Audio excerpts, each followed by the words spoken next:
Good morning, class. Today we are going to talk about something very important, which is introducing the effect of a motor skills training program in children with developmental coordination disorder or DCD.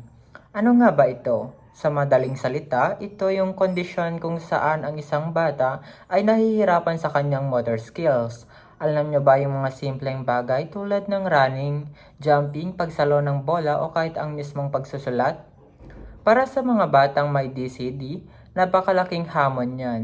Hindi sila basta lampa o malikot lang. Physically challenged to para sa kanila. At wag nating itong baliwalain dahil may effects about 5 to 6% of school-age children at pwedeng magtuloy-tuloy ito hanggang pagtanda kung hindi agad nila ito maagapan. Dapat kailangang may early intervention. Next one is materials and methods. Ngayon, paano ba pinag-aaralan ng mga researchers ang solusyon dito? Dito papasok ang testing procedures. Bago mag-umpisa ang mismong training, sinisiguro muna ng mga researchers na alam ng mga bata kung ano ang gagawin sa test. Bakit? So, para hindi maging madaya ang resulta, the whole program lasted for 8 weeks at nagkakaroon ng pre-test at post-test. Ibig sabihin, sinukat ang galing nila before and after the training para makita natin kung may pagbabago ba talaga. So next one, moving on to slide 3, tignan naman natin kung paano ba sinusukat ang physical abilities ng mga bata. Gumagamit ang mga researchers ng 3 specific tests. So the first one is modified agility test. So sinusukat nito kung gaano kabilis magpalit ng direksyon ang bata. For example, tumakbo si Javier, biglang takbo, tapos hihinto siya, tapos kapag tumakbo ulit, mas mabilis na yung direction niya or yung bilis niya sa pagtakbo. Triple half distance. Dito naman, tatalon ang bata ng 3 beses ng sunod-sunod, gamit ang isang paa lang. So, sinisukat nito ang leg strength at balance ng mga bata.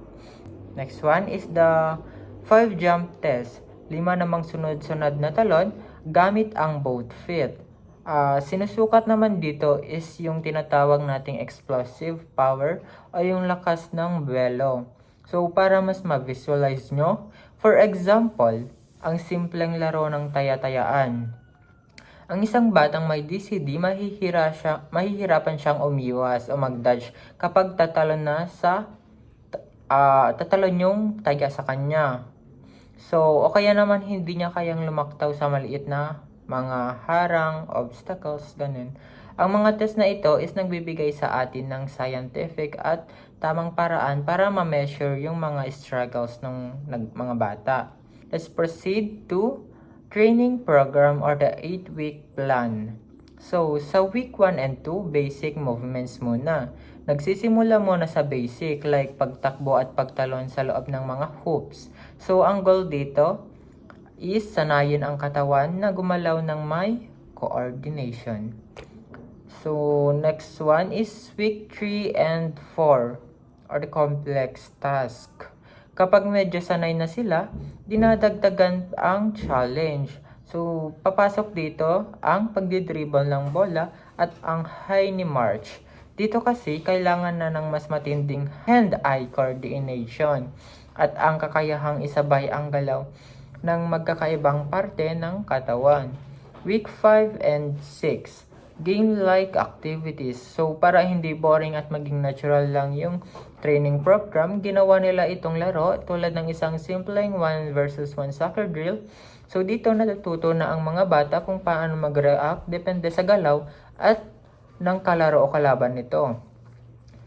So, the last week, which is week 7 and 8, combination and speed. So, sa huling 2 linggo, pinagsama-sama na ang lahat ng natutunan nila sa 8-week training program. Focus na sila sa bilis, balance, at bilis ng reaction nila. Now, let's proceed to the results table. In research, ang p-value is nagsasabi kung ang resulta ba ay dahil talaga sa ginawang training o hula lang. Kapag ang p-value is mababa sa 0.05, ibig sabihin yan statistically significant ang resulta. So, ibig sabihin, totoong may effective o epektibo ang training at hindi ito nakuha sa tsamba lang. So, kung mapapansin nyo sa table, karamihan ng mga sukat, lalo na sa MABC, ay yung pangkalahatang motor skills at sa time o bilis nila, ang mga p-value is napakalait. Madalas is mas mababa pa sa 0.001. Ang ibig sabihin nito para sa atin ay gumagana ang training program. Nagbabago at nag-i-improve talaga yung agility, hopping distance at motor skills ng mga bata dahil sa 8-week program na ito. So, summary of discussion. Ang training na ginawa ay nakatutok sa gross motor skills o yung mga malalaking galaw tulad ng pagtakbo at pagtalon. Pero alam niyo ba kung ano ang kamanghamanghang resulta? Nakita sa pag-aaral na nag-i-improve din ang kanilang fine motor skills tulad na lamang ng pagsusulat. So, paano nangyari yun?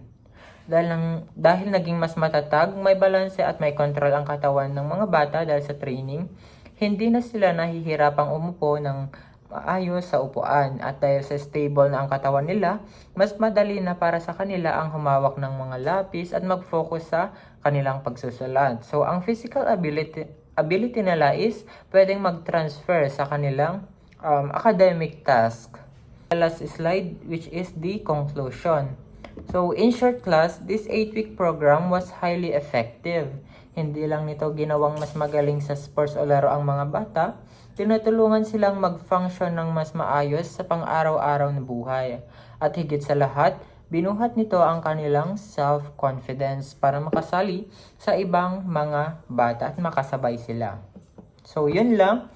So, I hope na may natutunan kayo sa aking report. And God bless. Bye-bye.